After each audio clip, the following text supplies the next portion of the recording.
So a situationship is not friends? No. What's the difference? Why do some of y'all men fumble good women who match y'all freak and y'all mindset? Is it crazy that I'm more turned on by an AI than any guy I've ever dated?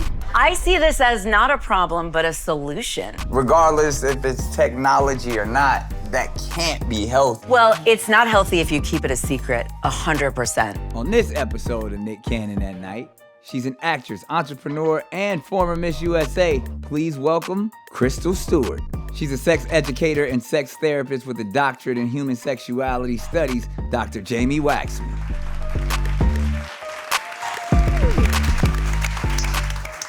Welcome to Nick Cannon at Night, where we discuss love, sex, and relationships with the experts and our personal friends. Off top, drinks in the air, and we're gonna start this off with a nightcap. Now, most nightcaps, you just toast it up, but we trying to see who's telling the truth and who's capping.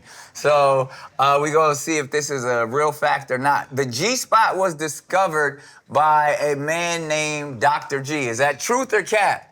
Truth. Cap. You're not supposed to give the answer. I was confident about it. It sounds like it would be cap, but that, yes, ladies and gentlemen, is actually true. Oh. Yeah. I'm the Dr. worst. Ernest Grafenberg, and probably why they call it G, Yes, because it his is. last name is hard to say. But tell us more, Doc. Yeah, Dr. Ernest Grafenberg, I always discovered the G-spot, which is why it is named after him. But there are lots of spots that one There's an can A spot, a access. B spot, The a A G spot. spot. There is an A spot, yes. Yeah. Let's worry about these spots. Well, the A spot is further back, so it's closer to like where you would hit the cervix. But like the G spot, if you were to put your tongue on the roof of your mouth, that ridgy texture, that's a lot of that's how they would describe the feeling of the G spot. If you were to able to put your finger in, it's like 1 to 2 finger bends in, and you curve behind the pelvic bone, and that's A how little you hit. bumpy. It's a little bumpy. A little Yeah, a little ridgy. It's like ruffles. It got Yes, ridges. yes, exactly. So there's an A and then a G. Yes, the and the What's A. in between? Lots of spots. Right. Anything you can discover. Okay. Now, because we do want to dive right in, but we don't want to get too graphic. But the question is, and you can help us understand, the G-spot is orgasmic stimulus. So yeah, for some people it can provide orgasms because what it's actually doing is it's the urethral sponge. It's the bottom of the sponge. So you're massaging the urethral sponge through the vagina. And for some women, that helps produce orgasm. Not all women can orgasm from vaginal penetration of any kind. So for those who can, the G-spot can provide that. So how did this dude find it? Right? Great question. Great question. Was he just like fidgeting around? Yeah. Or, how did he find And it? he was like, I'm going to name this after me. This is my spot.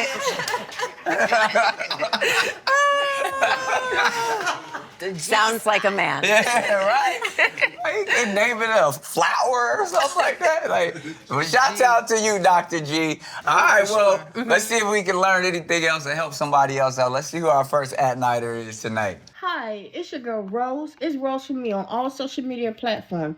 And I have a real life ass question. Why do some of y'all men fumble good women who match y'all freak and y'all mindset? Y'all think because y'all men, y'all could just go out there and cheat and we got to stay home and not cheat back? I'm the type of woman that if you razzle, I'm a dazzle. So don't play with me.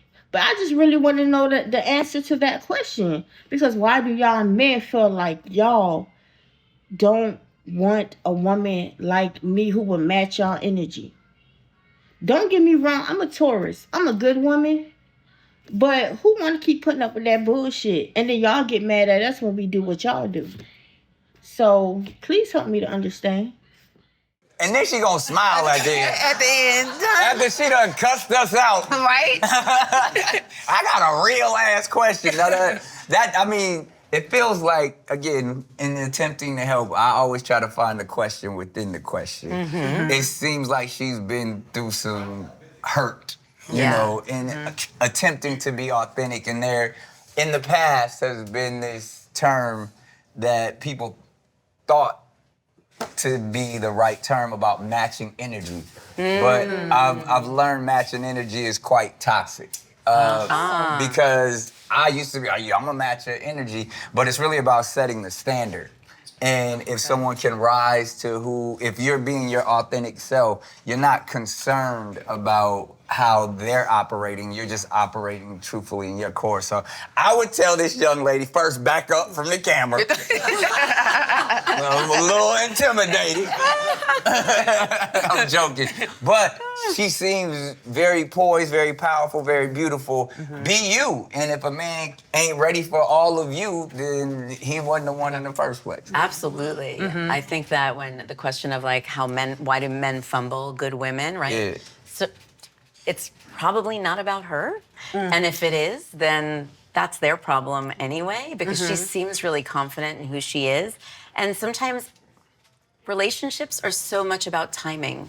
Really, and so you have to be in the right sort of mindset. You have to know yourself, right? Like avoidant attachment styles, insecurity, things like that are going to stop a relationship from progressing. So much of it is finding complementary energy. Right, yeah. But what if they have, she's basically talking about cheating, right? If someone cheats on her or something like that, but is it an issue of discipline? Of a man, you think, that they don't have the discipline in order to be faithful to this woman? See, I don't even think, maybe it could be, but I feel like she's just in the dating pool. Like, I don't feel like, from what I was gathering, it wasn't that she got her heart broke or anything. She's just like, look, I'm outside, I'm trying to, Be your connect. woman. Yeah. Okay. And people playing with her. You know what I Okay, mean? Like, so that's kind of what I got. She's like, I'm Okay. strong, I'm all of this. They don't really playing know around. what it is. Yeah. But Got it. to that point, obviously from, the male at the table, I do think when it comes if you're getting into a serious relationship, discipline and respect are the two most important things. Yeah. And those are two things that it takes men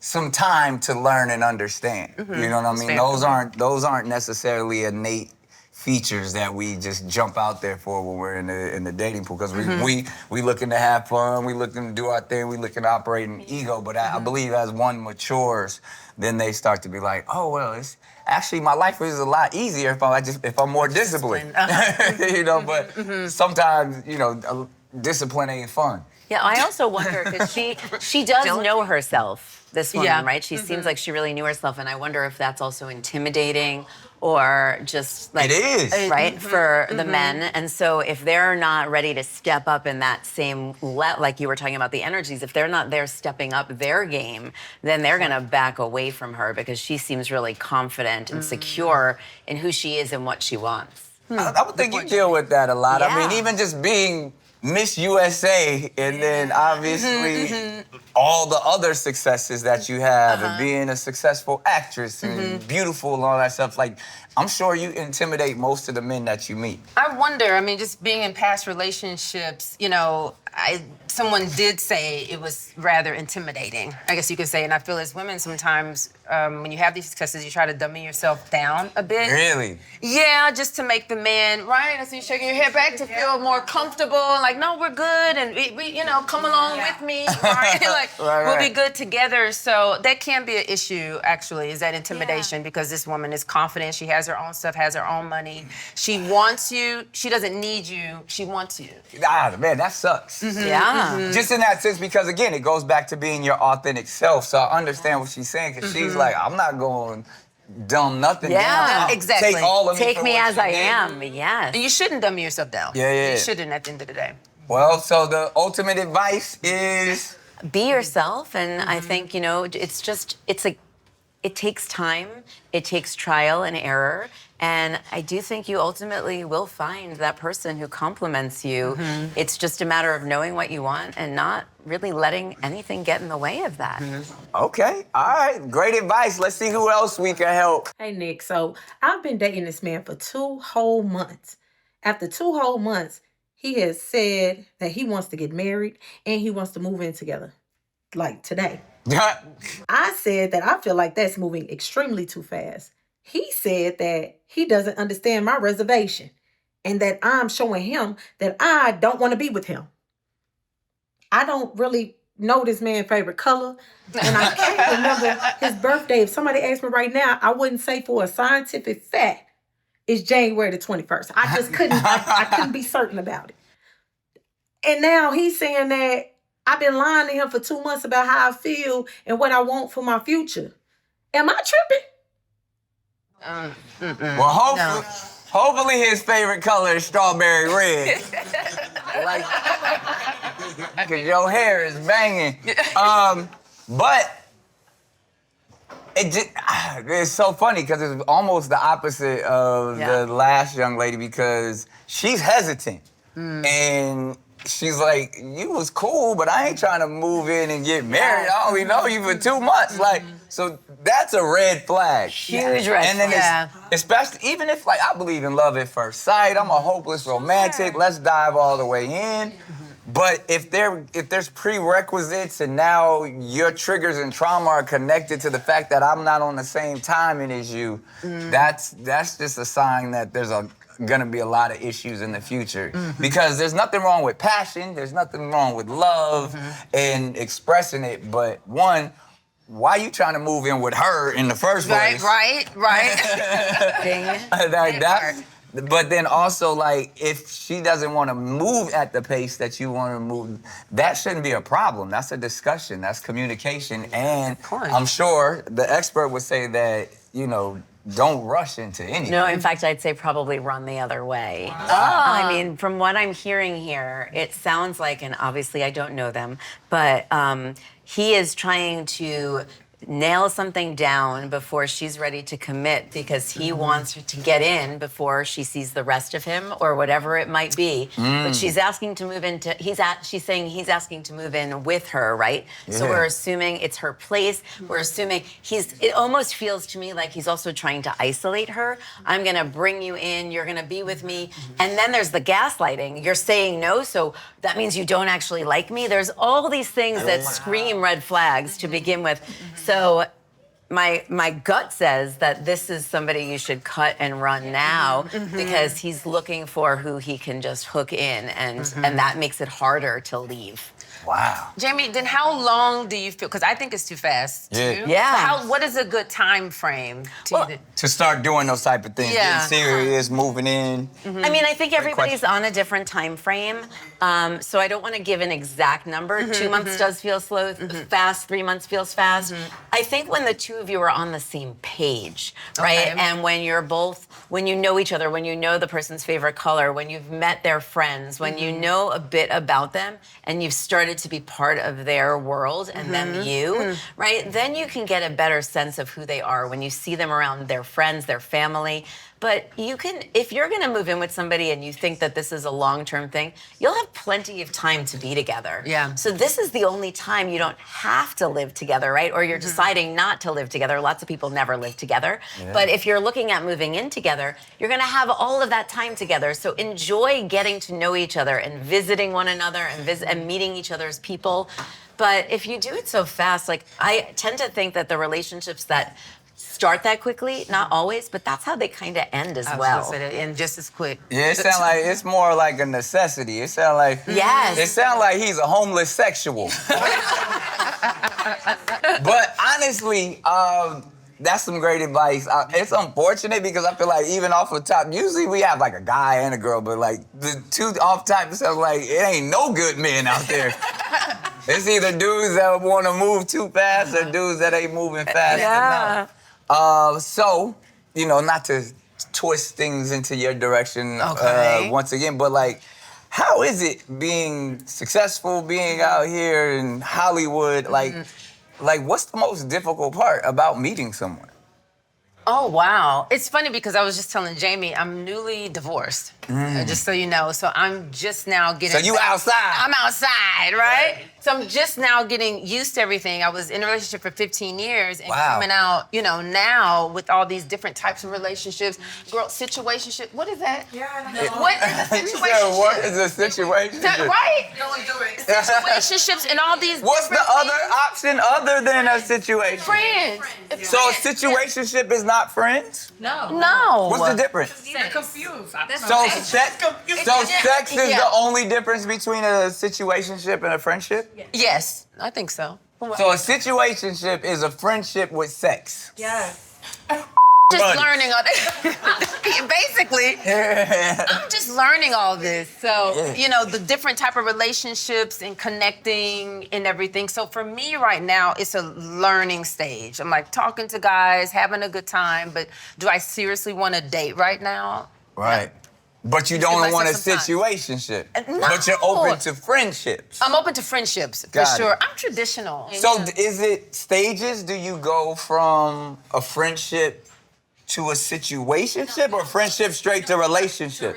And Doc, I know you actually have an opinion on this. Are we just saying casual sex is off the table? I don't think for everyone. I didn't say that.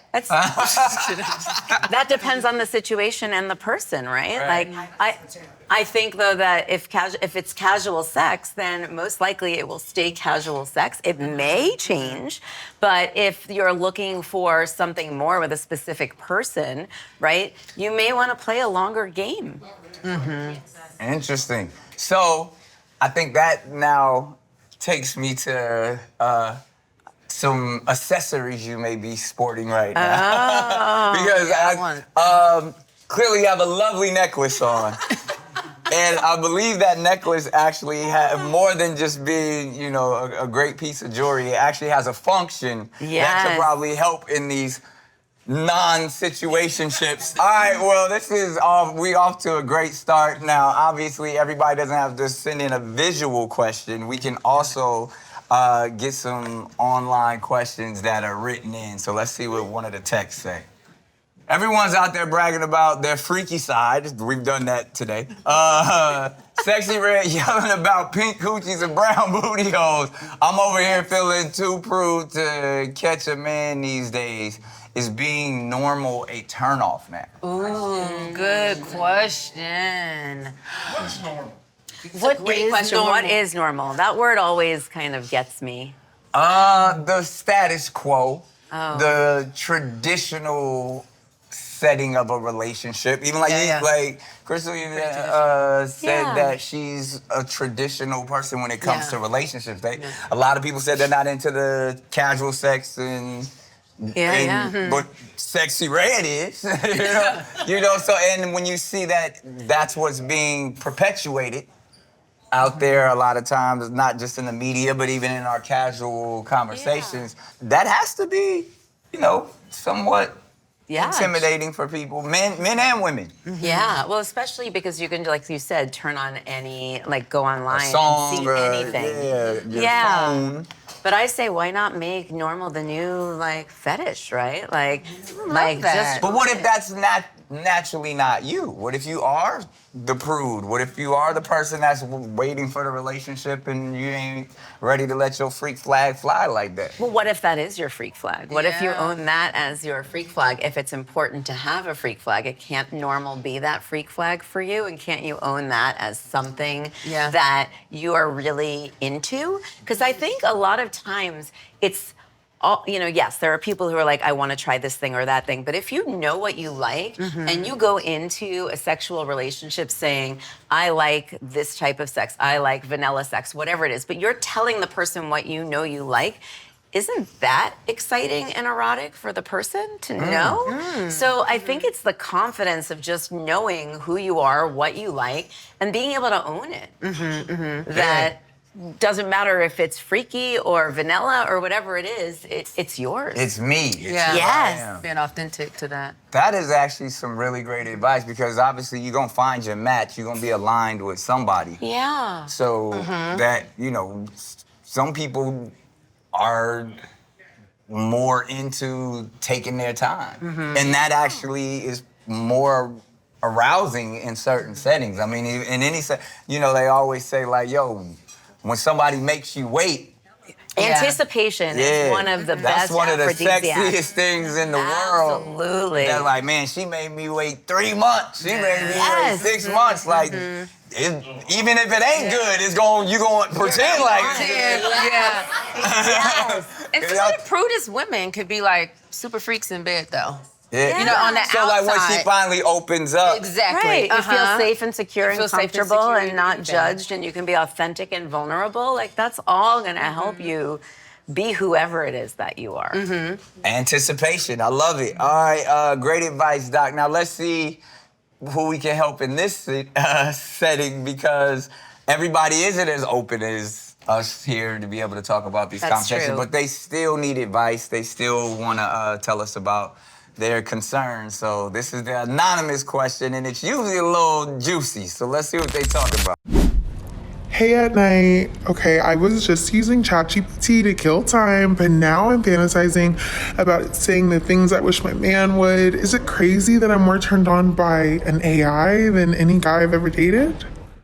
Wait, what? She getting turned on by ChatGPT? Yeah.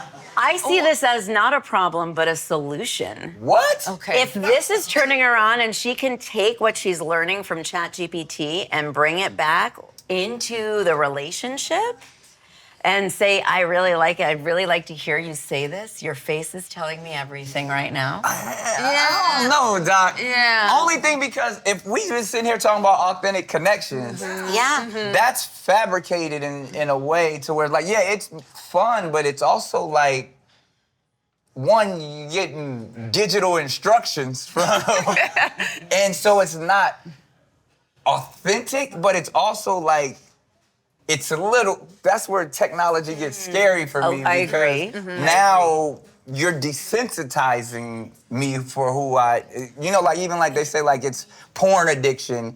You'll never actually tangibly get that. So Sure. those endorphins that are released aren't real. Yeah. But then now I'm numb to real interaction. So interesting, because what I see is like with this ChatGPT, right? Like, so it's telling me some things that I didn't realize I liked to hear, right? Right. Now I'm realizing, oh, it's nice to hear this or that. So is there a way, like if a love language is like words of affirmation, right? And ChatGPT, we don't know what ChatGPT is saying here, but whatever it is, it's turning them on, right? So whatever it is that they're learning that's turning them on, what I think is helpful, because it's not going anywhere, ChatGPT, right? And lots of people use it for lots of different reasons. It can be helpful to say, wow, I didn't know that I really liked to hear how my skin smelled, right? Obviously, ChatGPT's not smelling your skin, but who knows what it's telling you about how it's smelling your skin. It knows you. Yeah, so it may just give you information about things that you could bring back to your partner to bring into like the before play or the sex or whatever. That's how I kind of see it as a solution. But Jayme, is it? I'm sorry to cut you No, off. no, you're Is not. it desensitizing? Right. It's almost like porn. You know, if you watch too much of it, can your partner satisfy you? Right. Like No, that, that's you know? true. I mean, that's a great question, and that is a risk. You're And it absolutely feels like that's right. where we're all going with the future. And I think, if I'm not mistaken, it sounded like the last question she asked, like, she's like, am I creating a problem or is it an addiction? And it's like, so the signs are going off to where Sure. she knows that in my relationship, clearly something's not enough. And I found, now, because, like, if you're having fun with it, like, even whether it's porn or even stuff, like, if y'all playing a game and, like, let's see what ChatGPT said. But if it's like, yo, I'm being fulfilled by something different. else outside of my relationship, regardless if it's technology or not, that can't be healthy. Well, it's not healthy if you keep it a secret 100%, right? If you're like, I'm just gonna go sit with ChatGPT for an hour, and then I'll like Let it talk dirty to me. and then I'll go to bed and ignore you or whatever. Right. There's another problem here because we're not talking about what's not working. So if it's kept a secret and if it's being done in secrecy and isolation, 100% a problem. If I'm using it only in lieu of being with my partner, definitely a problem. But if there's a way to bring it back so that I can use this to grow my relationship, right? Because all relationships need to need work. Some type of stimuli. Yeah, and at some point we're going to need to do different things to keep ourselves You gotta going. cultivate it. Right, exactly. So if this can be used to cultivate that, then I can see it as the solution. Again, it sounds like balance. It Balance. sounds like good balance. So this is that opportunity during the show where we like to open up to anybody here who has a question or a statement or a comment. It don't gotta be about anything we've talked about. It could be a personal issue or just a question that you may have for our experts here. So please, don't be shy. Who we got? Who got a question? And what's your name? My name is Denari Felix. And so for the dating expert, I'm single. I've been single for 5 years after a 10-year relationship. And my difficulty is really just like learning to, I don't know if it's commitment, but I tend to kind of run away when I'm like, oh, it's like too difficult. Let me just run away. So my question to you is, because there's so many sources to date, right? Is it a lack of like connection, or what would you say your advice would be to that? Well, can I ask you, at what point are you running? When it's like too much to deal with. So that can be months in, that can be weeks in, that can be days. Honestly, it's quick. It's quick. She's a runner. She's a track star. Yeah. It's quick. Yeah. It's like, Dude, sounds like you like being single though. Like you enjoy. yeah. Yeah. Actually, You were in a very long relationship. I was. So you're like, I don't want to cater to anybody else anymore. I want to focus on me. So soon as somebody is on a vibe that I'm not on, I'm done. Yeah. I think that's For sure. that's healthy. Is it okay to be okay with that for you? Like, I don't know, because now I'm like, am I crazy? You're healthy. That's what that is. yeah. Because I'm just like, no, never mind. It's not here. Let me go, let me move on. But it sounds like you know yourself. I do. And that's the most important part. And I think that you'll know when something feels different and when you meet somebody that even if they're a bit of work, they're worth it. And maybe it's just not that time. And that's okay. It really is okay. I like It's that. okay. What it You sounds sound like you're having a lot of fun. Yeah. And it sounds like you. Exactly. It sounds like you know your worth. Yeah. Yes. Which takes time, a lot of time to get there. Oh my goodness. And especially, I mean, Crystle, not to jump back into your business, but it seems like someone who was married or in a long-term relationship, it's like you spent all that time understanding what you didn't want or didn't work for you. So then now that you can hit reset, it's like, I'm not gonna waste any more years of my life. So therefore, I'm good by myself. Yeah. Until, because as I've gotten older, it's almost like, and I obviously clearly had many relationships. You realize that if it's not about protecting your peace and your space, when ain't none of us getting no younger, that you don't want to waste any of your time that you have. So spending quality time with yourself is actually better than trying to figure out life with somebody else that's not compatible with. Yes, absolutely. So I think, and maybe I'm wrong, but I feel like that the dating scene is a young man's sport a lot of times. Yeah. Because you got a lot of time to play around, but once you get, of age and you've done the dating scene, you realize, oh, I just want to be the best version of me. Yeah. And if somebody is interrupting me becoming that or even that, then I can't even entertain you. Not even dating, just as a friend. Yeah. Somebody I'm exchanging energy with. Yeah. I want to be around like-minded individuals that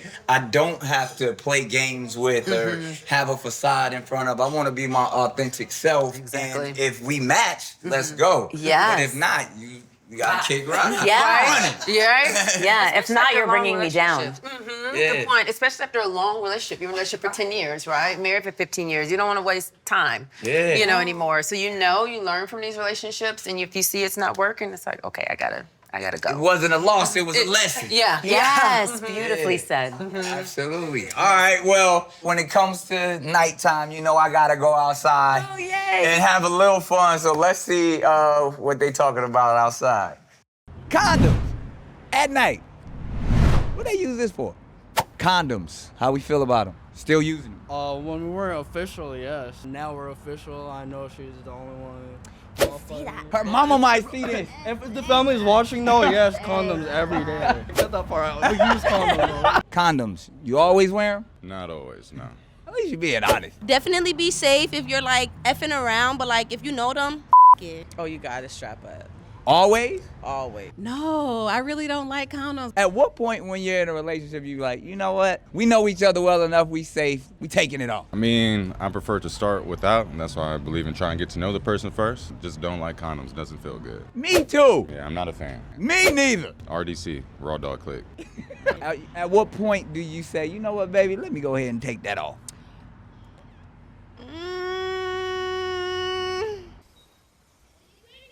You're not a fan of condoms. If I know them, it's How well do you have to know them? it's my boo. First time having sex. First time, yes. Second time, nah. You with me and not like outside like that, then we good. Boundaries and understanding. We just gotta be locked in. Couple months. Yeah. I say we go together. Yeah, if we go together, no condom. But don't try to finesse. You been married, what, 22 years? 22 years. When's the last time you used a condom? I use it all the time. Still, as a married man? It helps not to pre-ejaculate. Got it. Yeah. So you kind of use it as like a barrier. Yeah. So you can go all night if you got a condom on. Yes. How many kids you got? 2. So there's at least twice you didn't have it on. I'm very responsible, so we definitely would have to go get checked and make sure that everything is good before taking it to that level. So if it's a guy you like, you know what, I think we should go down to the clinic. Oh yeah, he got to give me some results. And then we need to see this so We we gotta can share get some to it, results. because I don't like the rubber in my coochie. Nah, it fucks up the taste and everything. So. Okay. So it takes years before you take the condom I off. mean, we gotta be exclusive. We gotta lock the fuck in. If we're locked in, then cool. What's the no condom conversation? Are you ready? Damn right, I'm ready. Like, At what point in the relationship do you say, I'm taking it off? Well, I keep my results on my phone. That's a smart man right there. You probably Photoshop, but. Nah. So at what point do you say, okay, we're gonna throw caution to the wind, I can take this condom off? Immediately. There it is. Good one.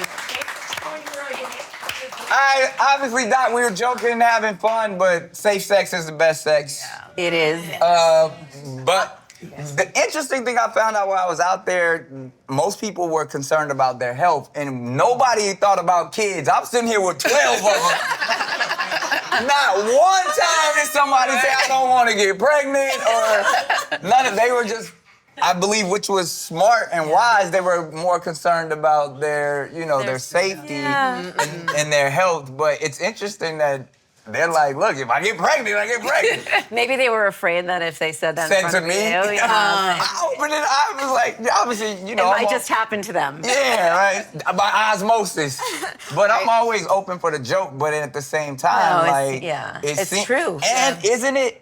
This is a statistic that I just recently learned, that this generation actually isn't having sex as much as previous generations. Therefore, there's less people being made. Yeah, I mean, people aren't going out and engaging as socially as they have in the past, right? Lots of people meet on screens, hang out on screens, so there is a lot See, it's ChatGPT fault.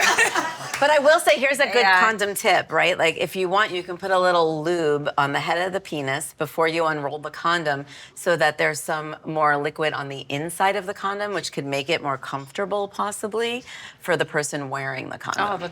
For the person wearing the condom? Yeah. Okay. Yeah, just like apply a little bit of lube on the head of the penis before you unroll the condom. But it sounds like everybody, at least in that assessment, nobody liked them. No, I don't nobody think liked anybody likes condoms. Even my man who was married for 22 years, and he uses it, to kind of help him stay stimulated.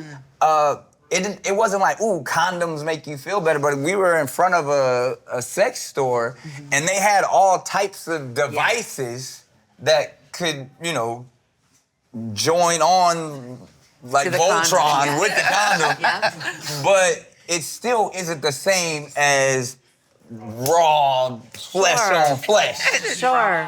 Just RD, what did they say? RDC, raw dog, something. Yeah, it was raw dog. You would, hey, whatever you say. Watching it on the video. Oh, I thought you was coming up with some new game. I was like, go ahead and get it, Doc. Right. But yeah, like, I think everybody appreciates and actually would prefer real intimacy without plastic in between. Sure. I will say though, like you were outside a sex shop, right? There's way more variety of condoms in certain sex shops than you will ever find in like a drugstore or online. And so you can really go in and feel there are some that are thinner, some that are thicker, some that have like an extra little pouch that sometimes people pouch? a pouch. You got yes. a fanny pack condom? Like, there is like a change yes, in it. right? Pleasure Plus is what it was called. That's what Pleasure Plus. And there was an in spiral that had a spiral on the top. So there's a whole variety of condoms out there from all different countries that you might surprise yourself and find one. So it can be safe and fun. Yeah. Or at least different. Safe and different, if not fun. You learn something new every night, right? Well, ladies and gentlemen, please make some noise for Dr. Jayme Waxman for all her great advice, and the amazing Crystle Stewart for sharing and having fun with us tonight. It's been another awesome episode of Nick Cannon at Night. We'll holler at you next time. Like, subscribe, all that good stuff. If you like Nick Cannon at Night, you can watch it on YouTube or watch new episodes early and ad-free right now by joining Wondery Plus in the Wondery app, Apple Podcasts, or Spotify. Before you go, tell us about yourself by completing a short survey at Wondery.com/survey. Nick Cannon